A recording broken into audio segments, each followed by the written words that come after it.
Go to overcomecompulsivehoarding.co.uk/online therapy to get 20% off your first month of cognitive behavioural therapy, with weekly sessions online with a therapist, in addition to worksheets, a journal, meditation and yoga videos, and unlimited messaging. There's strong evidence that CBT can help people who hoard, and accessing therapy online can be affordable and accessible. Find out more and get your discount at overcomecompulsivehoarding.co.uk/online therapy. A lot can happen in the next 3 years. Like a chatbot may be your new best friend. But what won't change? Needing health insurance. United Healthcare Tri-Term Medical Plans are available for these changing times.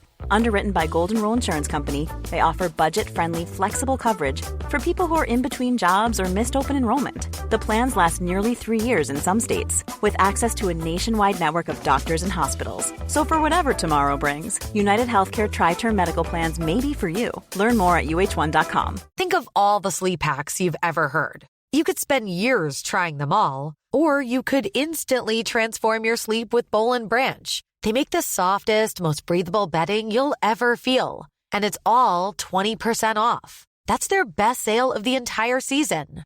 Millions of sleepers love their buttery soft sheets, airy blankets, cloud-like duvets, and so much more. And you can try all of them for 20% off with promo code BUTTERY20. So hurry to bollandbranch.com today. That's BOLL and branch.com. See site for details.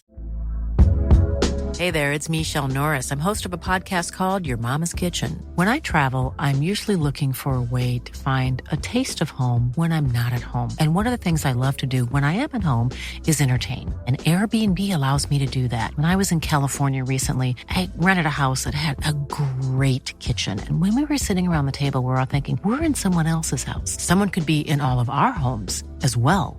If you have a home, but you're not always at home, you have an Airbnb. Your home might be worth more than you think. Find out how much at airbnb.com/host.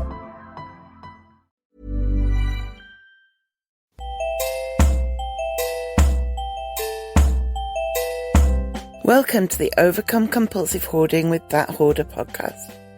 I am drowning in stuff and trying to find a way out. Listen as I explore the issues and delve deep as somebody profoundly affected by hoarding disorder. Find out more, including links to subscribe to the podcast, at overcomecompulsivehoarding.co.uk, and find the links there to follow me on Twitter, Facebook, Reddit, and all over the place. So hi, thanks for tuning in. I'm going to start with a couple of the reviews I've got, which I'm very appreciative of. The first is by JEC Farm D. Great insight. Thank you for the podcast and sharing your journey. I found the interview with the child of a hoarder to be especially eye-opening and highlighted how much control is a part of this condition. Yes, I agree. If you're a new listener and you haven't listened to that interview, do go back and have a look, because it was very insightful. She was very open and honest, and it was a great conversation. And the second review I'm going to read this week is from username Really Great Product. Just one suggestion. Charming, interesting, and extremely informative. I absolutely appreciate the vulnerability it takes to share your journey, and think that hearing these details has the potential to help so many people. Just one note, I think a better mic audio setup would be huge for making the podcast even better. That's the one thing I consistently wish were different. Thanks again, and keep recording. So about the audio, I agree. I tried, basically, when I started the podcast, I didn't want to go out and buy a load of gear for it because I didn't know if I would stick to it. And I'm trying to not buy new stuff, but over time I've kind of added this and that to the mix, and I am working on it, trust me. And thank you. It does make me feel very, very vulnerable to do it, so I appreciate that you appreciate that. So today I'm going to talk about the power of the quick win. There is an American personal finance guy called Dave Ramsey. He is quite famous. Lots of people follow his particular plan to get out of debt. Now, I haven't studied his method, and I know there's a lot of criticism about his approach. I know there are also a lot of people who credit him with pretty much saving their lives. So I'm not passing judgment on his whole approach to personal finance and getting out of debt. But there was one really useful point that came from his program that I heard discussed on a podcast recently. If somebody has multiple creditors, some personal finance people say you should focus on paying off the highest interest loans first to save money in the long run, which seems to make sense. However, the Dave Ramsey method says that instead you should focus on paying off the smallest debt first. So if you owe £100 to one bank and £1,000 to another bank and £3,000 to a credit card company, then even if you're paying the most interest on the £3,000 debt, you should put any additional money you have towards paying off the £100 first. And then when that's paid off, put all your extra money towards the £1,000 debt and so on. And the reasoning is, and I swear this is relevant to hoarders, bear with me one more second. The reasoning behind paying off the smallest debts first rather than the highest interest debts is that if you try to pay off the high interest £3,000 credit card first, it will take you forever, you'll lose your motivation, and your debt will feel like an impossible mountain to climb. So when you focus on the £100, it's a quick win. You can get rid of a whole creditor in a relatively short amount of time, and that will spur you on to do more. You'll then think, okay, I can tackle the £1,000. So I imagine by now the comparison to hoarding is becoming clear. If you pick your worst room to start work in and your goal is, I will fix this room, it will be a mammoth task. If you pick one small pile by the bedroom door, or like I did a while ago, my bedside table, you get a sense of accomplishment for a much smaller amount of work, a much more manageable task, and you'll feel spurred on. I have also managed to keep, as I know I bang on about this bedside table, but it's significant because I've managed to keep it clear over some weeks. And that instills a bit of confidence in me as well, that actually this isn't an impossible task. If you're facing a whole room and it's the worst room and you're thinking, I don't even know if I can maintain this when I do it, then your motivation to do it in the first place is going to be really low. Whereas I've proved to myself by doing the bedside table, I have done more than just that, but it's a kind of small, complete in itself task, of which there aren't many. By doing the bedside table, that was something I could mentally tick off a list. And it's something I can look at periodically and say, yeah, you're doing all right. That's still clear. Good work. You know how to find things on it. It's not messy. It's in control. So if you tackle a smaller task, your sense of achievement will power you on to the next task because you think, oh, I can clear the kitchen table. I can clear the side of the bath. I can clear the crap that I've been storing in my oven for lack of other space. That's not something I've done, but I do know it's definitely a thing. And your enthusiasm for the project is likely to last longer. And the thing is that overall, you're still making progress.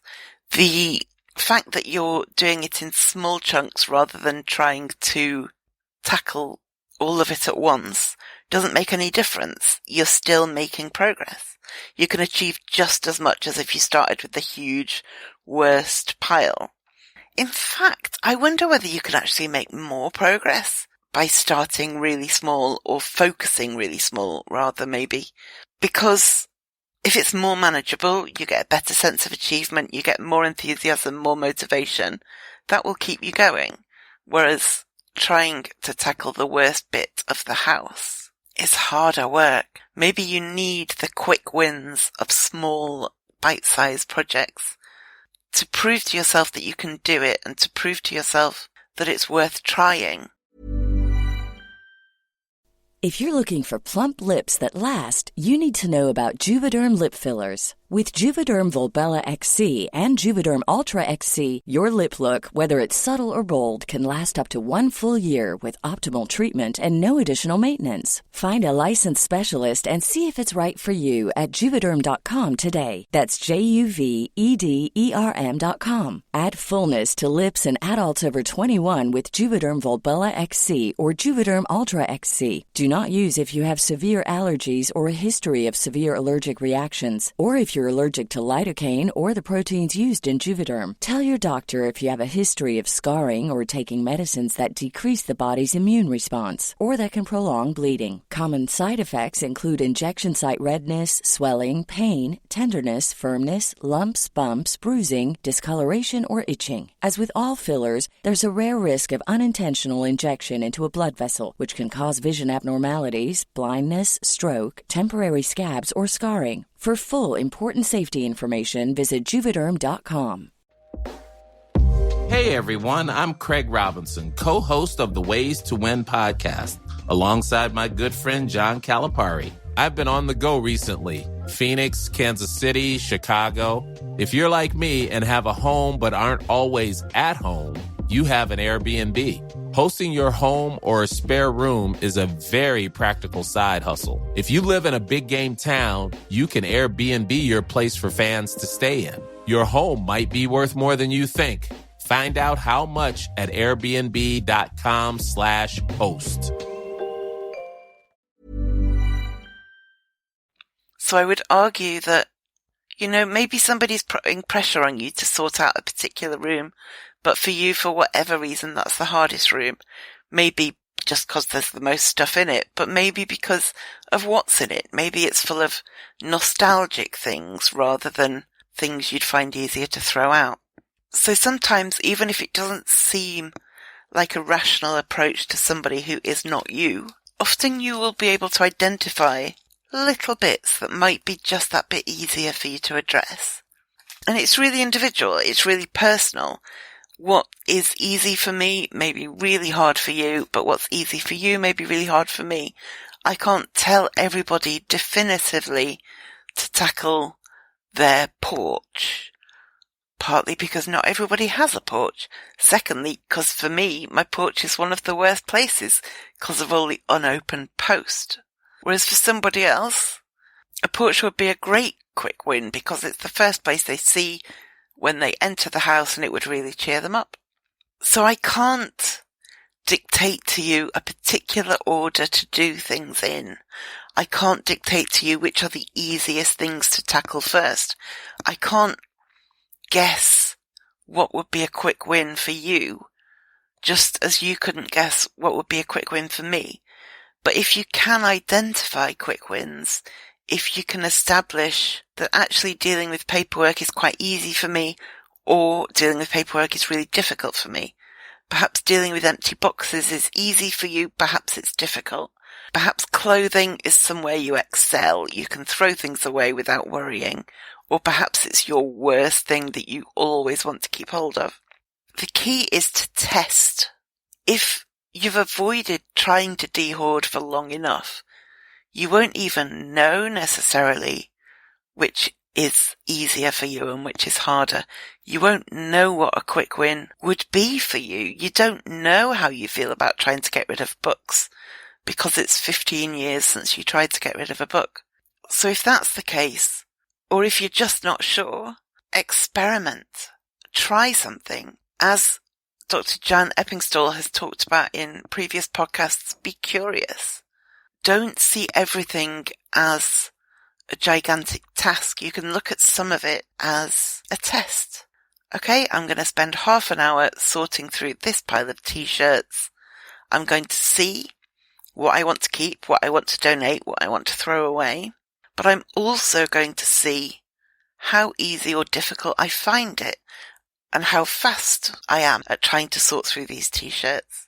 And then tomorrow you try with all those mugs overflowing in your mug cupboard, and you go through your mugs and you go, oh, my favourite friend got me this one, I definitely want to keep this one. And then you come to another one that's got a crack in it and you say, I've never really liked this one, that one can go. And try that. And again, as well as assessing what you want to throw away, what you want to keep and what you want to donate, also keep an eye on how it feels. Is mugs easier than t-shirts? And if so, what can you deduce from that? Can you work out whether perhaps the next thing to try then is crockery? Or perhaps the next thing to try is something else entirely? You've tried t-shirts, you've tried mugs. What about books? You've tried books, what about bedding? And we can imagine what we think it would be like to get rid of certain things. And some of those imaginings may be accurate, but it's only when you're down and dirty and doing it that you can really establish whether what your personal experience is of particular tasks, particular parts of the house, and you're looking at ease versus difficulty, but also speed. If you want a quick win, don't pick items that you spend 20 minutes making a decision on each thing.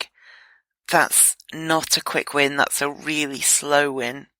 And you can do quick wins as well as more mammoth tasks at the same time. You can think, okay, turns out I'm great at getting rid of cookware. I have too many pans and I find it quite easy to get rid of them. So you can spend 20 minutes a day on pans plus 20 minutes a day on the gigantic task you have been avoiding. Keep some balance. It doesn't all have to be the same every day. And the more you do it, the more confidence you'll get. The more, as we've said, the more enthusiasm you can hold on to because you're actually seeing results. You're seeing a difference in what you're doing. You might find that your tolerance grows in other areas. Perhaps at the start of dealing with the pans, you couldn't cope with looking at your cutlery drawer, but by the end of your pans, you think, maybe I can get rid of a few forks and spoons, that's fine. It does tend to ease up a bit as we make progress, and that can be slow and it can be different for everybody. But again, experiment, test things out, be curious, see how it goes. So have a think about what might be a quick win for you. Maybe write a list think of 10 tasks and put them in order of what you think might be quick win at the top to slowest, biggest task at the bottom, and start working your way through it. In just 1 second, I'll give you my top tip of the week. In the meantime, please do subscribe to the podcast, review it, 5 stars would be amazing, and share it with your friends or anyone who might be interested or who might benefit from it. It all really helps. To find more ways to support the website, the podcast, and my overall dehoarding project, go to overcomecompulsivehoarding.co.uk/support. Now, back to your top tip. So my top tip this week is to buddy up with somebody. You don't have to be honest that you're a hoarder and that you're dehoarding. You can just agree with a friend that you'll both do a particular thing. You might just say tidy up or do the laundry for an hour. You check in at the start with a text or a message on Messenger. Say, hey, okay, it's past, let's go. I'll check in again in an hour. And then at the end you check in and you either say, great, I made really good progress, or you say, I was a bit rubbish there, I'll try again tomorrow. But having a buddy and being open with them about the progress you're making, even if you're hiding your overall situation, you can still say, I did an hour's really good cleaning. They don't need to know the state of your home otherwise. Keeps you accountable and it keeps you motivated. So thank you for listening, and I will speak to you next time. Thank you for listening to the Overcome Compulsive Hoarding podcast. You can find more online at overcomecompulsivehoarding.co.uk. You can find me on Twitter at @thathoarder and on Facebook at Overcome Compulsive Hoarding with That Hoarder.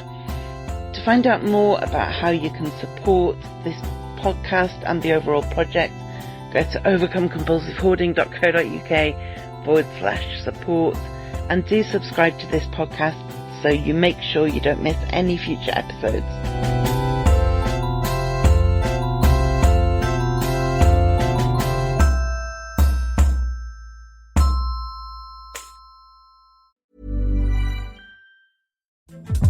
Hey everyone, Craig Robinson here. I want you to check out the Ways to Win podcast, brought to you by Ford and the new 2024 Ford F-150 truck.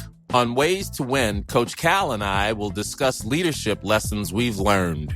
We know all about the days spent perfecting your craft outside of the limelight and have knowledge to share about how strength, inspiration, encouragement, and adaptability are the key ingredients to drive toward your dreams. And those same ingredients can be found in the new 2024 Ford F-150 truck. So check out my podcast, Ways to Win, and also check out the new 2024 Ford F-150 truck. Learn more at Ford.com. Built Ford tough, built Ford proud.